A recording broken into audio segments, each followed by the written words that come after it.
Welcome to a new video. Today we'll be covering one of the most, if not the best, attacking chess players ever.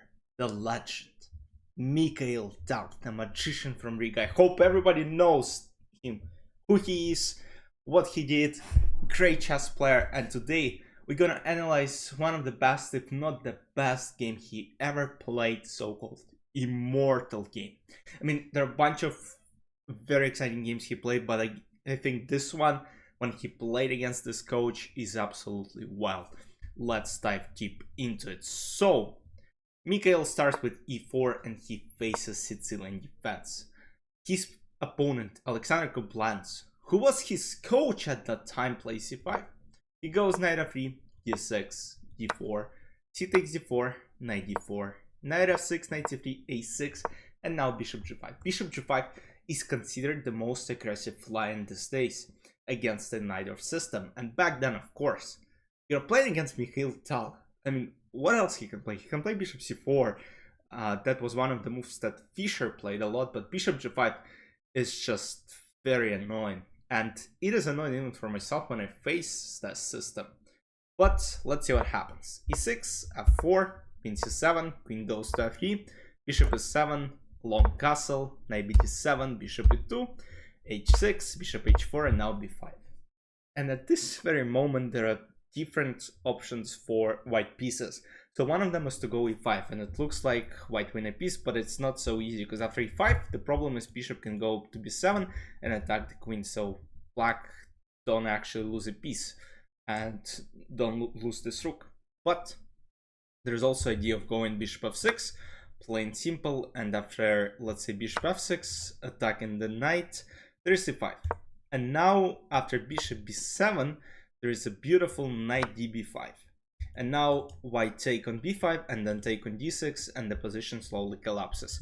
So there are multiple threats, and now if knight f6, same thing happens. e5, bishop b7, and I believe there is still knight db5, or no, actually knight db5 doesn't work, but queen g3, and now this knight is under attack and the pawn on g7 is under attack, and knight h5 doesn't work due to bishop h5.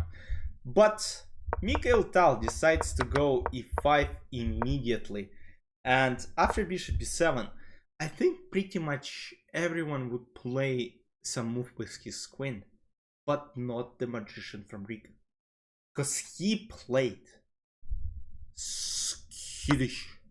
He sacrifices his queen. He doesn't care. Takes, attacks the rook, attacks the bishop on the7, and now d5. And what happens next is mind-blowing. I mean, it is insane. Like, you know, you look at this game so many years later, and the way that, I mean, computers didn't exist back then. I mean, yeah, you could only check the books, but you analyzed everything with your head. The point is now, f takes a7, queen f4, and yes, black wins this bishop on h4. So Mikhail Tal, skittish. The point is he protects f4 and he also attacks this queen, but he sacrifices his knight. Come on, man, you sacrificed your queen, now you sacrifice your knight. Like, buddy, you gotta stop. Like, what are you doing? Don't make me feel even worse right now. Like, I'm a terrible chess player, and back then, you know, people didn't really have computers, they didn't have this knowledge, and they played a lot better than I do right now. f takes a6, bishop h5, check. g6, bishop g6, king f8, takes king g7, and now again, I mean, next move is just again another, you know, magic, bishop g3. The idea is that king g6 is played, f5, and white win the queen back and get a winning position. But of course, black play knight f6, now rook e1, attacking the pawn on 6. b4 is a blunder. But Mikhail didn't play the best move here. He could play f5, and f5 gives white a huge advantage. Instead, he plays rook e6, which is considered a blunder because of b takes e3. And now f5. And here, Alexander Koblantz had c takes b2. And if king b1 is played, there was some crazy line with queen c8 or queen d7. And apparently, black are out of trouble for whatever reason. Because let's say bishop e5, pinning the knight, there was queen e6, takes, king g6, and let's say rook f1, you would see approximately the same thing in the game, but now knight f4 works perfectly. And the problem is knight d2 comes with a fork, so this rook has to go somewhere, and if bishop h8, knight d2, and black actually win the game. So that was one of the possibility, but c takes b2 wasn't played.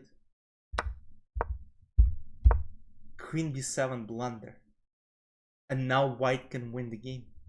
They play b3, and the idea is that after queen d7, bishop f5, Alexander Koblenz played the same queen a6 idea, but it no longer applies here, because after f takes a6, it turns out that black are actually completely lost.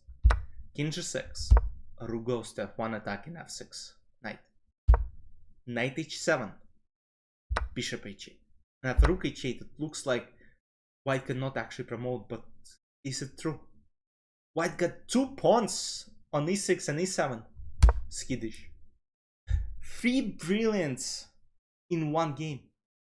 He also made a blunder, but still wins the game. Rook f8. And now knight f8, e8, queen promotes and wins the game. It's wild. Like, you look at this game and you're like, who is this man? It's like he traveled from the future back to the past, and he knew something that nobody else knew. It's insane. I mean, this guy is just on a different planet at the time.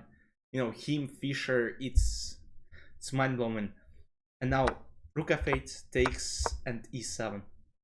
And knight cannot do anything, king f7, and white transposed to a winning endgame, and black resigned. I mean, if this is not the best game, then what is?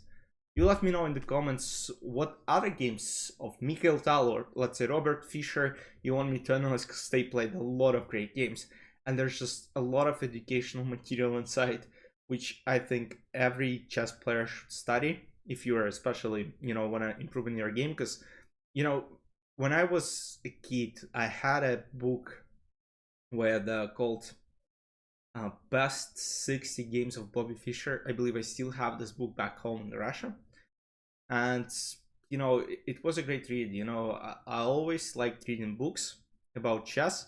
Back then, obviously, the technology, especially chess technology, was not as developed as of, let's say, right now. You got Chessable courses, you got all this stuff, and it's just going on a different level. But back then, you know, books, and it was always fun to read. And also about Kasparov's game, Kasparov's journey to the world chess champion title.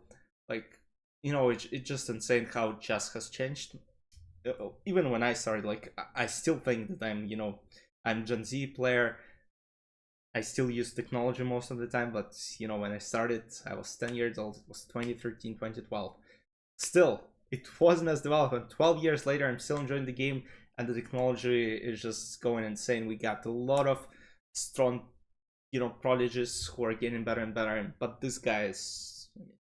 It would be nice to see him going against some of the best chess players of current generation, to see if he would have, you know, basically prime Tal versus prime Magnus, prime Tal versus prime. I know, just name the player. But yeah, guys, I hope you enjoyed this one. Let me know in the comments what would you like to see next, what top games you would like me to analyze. See you soon. Bye bye.